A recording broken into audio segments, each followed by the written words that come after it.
right, we back. We got to definitely talk about the Spain situation. Now, Spain got to experience what America had to experience for 4 years straight under Biden, and everybody gonna act like it's nothing. It's something. It's bad. That's why we got borders. They used to go to war over borders and boundaries and be like, yo, you stay over there, we stay over here. You got your laws, we got our laws.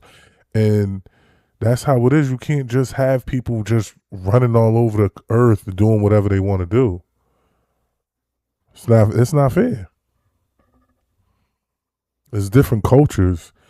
You know what I'm saying? It's different languages, it's different cultures, different mindsets. Like, come on now.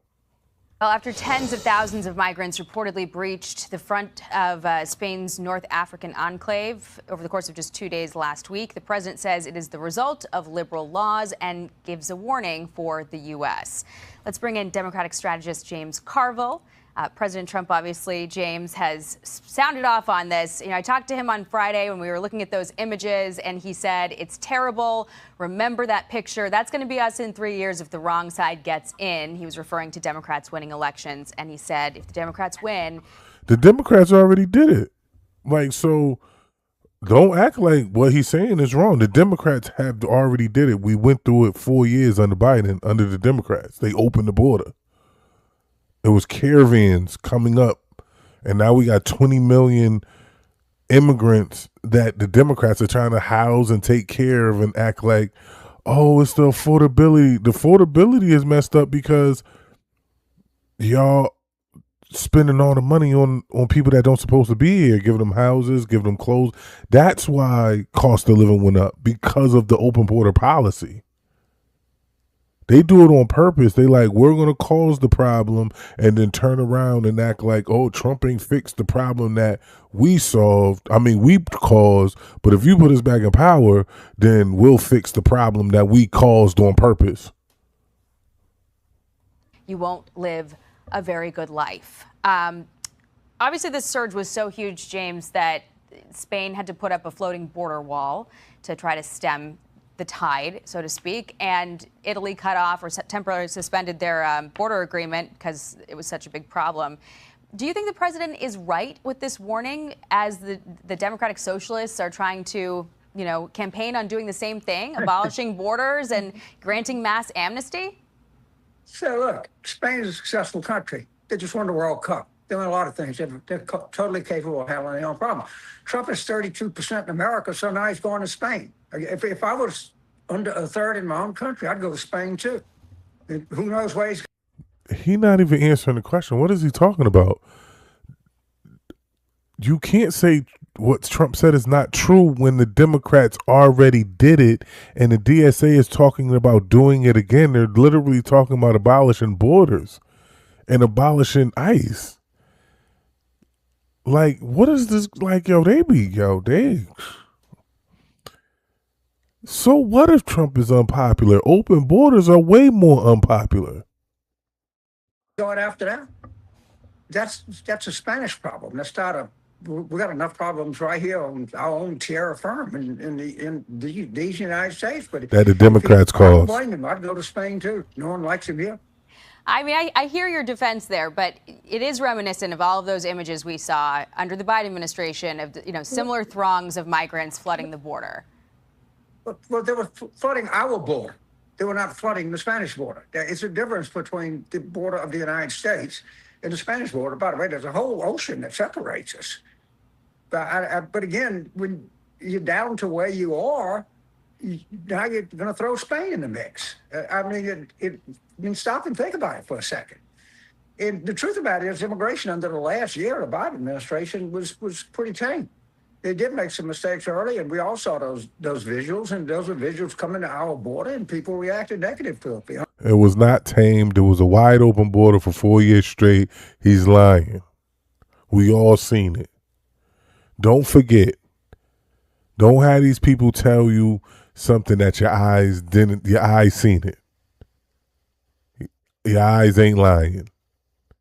Understandably. But the Spanish are able to take care of their own issues. I'm very confident of that. Okay, well, it is getting a lot of reaction online, especially as these Democratic Socialists are campaigning in America for elected office in America to grant amnesty and abolish borders. But, you know, the conversation around Democrats lately has been so dominated by the DSA. At a time when the DNC is on the ropes, you know, Ken Martin's in some hot water. You had the debt, the donor alienation, the email scam, the autopsy report being botched, the whistleblower complaints. So you had a staffer at the DNC take to X this week to try to give people a pep talk. Look at this. There have been a lot of different headlines about the organization, and it's been extremely tough to see your place of employment, the place that you work your ass off for, end up in the headlines with a lot of... What he got that cat for? Don't believe or trust nothing this man say sitting with that cat. What do you need to be sitting with the cat for? What the cat got to be on camera for? Oh, if I sit with the cat, then I can get the cat ladies and I won't look threatening. And, you know, don't believe nothing this man saying. Bad press. The story that isn't being told in the headlines is that the people that I work with at the DNC are incredible. They're some of the most talented, hardworking people that I've ever worked with. Well, that was widely panned. Doug High said, with all the shenanigans I faced at the RNC, I'm glad at least no one suggested a video with their cat. Also, is there no comms director to say you're not filming a video with your cat? Jonah Goldberg said that is not the visual I would choose to win back the working class vote, but I'm not a fancy expert on such things. James, is this, in your mind, reflective of a bigger problem when the messaging reflex is not accountability, but a pep talk with an emotional support cat in your lap? I don't really. I mean, it's the DNC. Who cares? I've been in Democratic politics since 1980, and I have not spent 10 seconds of my time obsessing or worried about it. Actually, we were pretty good in 92 when Ron Brown and Paul Tully were there. But this is a minor distraction, and either get yourself out. Yo, it don't matter what the Democrats go through, what is said. That's why you can't trust them, because they try to explain every single thing away. They don't take accountability for nothing. You can't talk to anybody that they don't ever say they make any mistakes. Everything's, oh, it's just this little, or, oh, don't worry about that, or it's not that big of a deal. Every single time. The thing I'm really looking forward to is the Republican mini convention in Dallas on the 9th and 10th. I'm going, and we're bringing a lot of cameras. And we're going to take roll, and we're going to see who shows up. We're going to take roll with Susan Collins. Are you going to show up? Is the North Carolina Senate candidate going to show up? That's a real event. That's not a fake event. That's an event that we can all go to. The DNC will have to unconstipate itself. I can't help them. Okay. Well, despite the concern that this sort of shift in the left with the DSA is going to alienate some of the Democrats' most reliable voting blocs, like black voters, there's a new poll from CNN showing a third of Democrats now identify as Democratic Socialists. A WAPO poll also says 3 in 4 Democrats say they'd be open to supporting a Democratic Socialist for president. Less than half of them, though, say that they would vote for such a candidate. In New York, though, they're getting a taste of what that looks like with Mamdani, his new pied-à-terre tax. He was very proud of it, to the point where he bragged about this database he put together with the names and addresses of people who would be subject to this new tax on luxury second homes. And some of his supporters didn't like that very much. Listen to this. Hi, everyone. This is Pivot from New York Magazine and the Vox Media Podcast Network. I'm Kara Swisher. And I've been doxxed. You've been doxxed? What? Tell me. So I don't know if you've heard, but and you supported him. You supported this release policy. A list of the 950,000 residences with addresses and names that might be eligible for his pied-à-terre tax. I don't love this. I can't say I love this. It feels like a little bit like doxing. He's taken a legitimate source of tax revenue and he's turning it into a wanted poster. So where should Democrats draw the line on this stuff?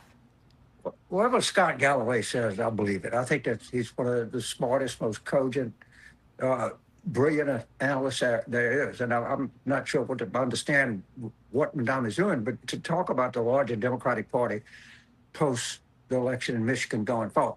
I am not going to be in the same party with Hassan Piker. I can tell you that right now. If he becomes a force in the Democratic Party, I'm out of here. I have no intention of ever being in the same political party with that guy. Now, I think that a majority, overwhelming majority of Democrats agree with me. But this idea that we're going to seize the means of production and just go look at the DSA platform. You don't have to look any further than that. And, Jackie, it may be that the two-party system is just going to be under tremendous stress here in the coming months. I mean, you see it in with Tucker and Martin Taylor Greene, and on the Republican side, you see it going on right now. And I can't sit here. Yo, stop. Every time the Democrats go through something, or people say something about the Democrats, they want to talk about the Republican Party. Republican Party ain't going through nothing that y'all going through. It ain't no civil war. Taylor Margaret Greene, or whatever her name is, she's one person. Yeah, they have a few Republicans that don't agree, but we not going through no civil. It ain't no civil war. We don't do and we not far right, because normacy is having borders. Normacy is having prisons. Normacy is having some type of immigration enforcement, police, Senate, presidency, like the Pentagon. Like, that's normacy. So stop always trying to drag the Republicans in or conservatives in with y'all nonsense. Y'all are bugging. Y'all panicking, and every time y'all panicking, all the Republicans, and stop talking about us. Like, he making me mad. I'm gonna end the video right here, man. You know the deal. We're gonna put the link down in the description. Like, share, subscribe, comment, get the conversation started. Be respectful, be patient, be understanding, be considerate. Spread love, not war. I'm out.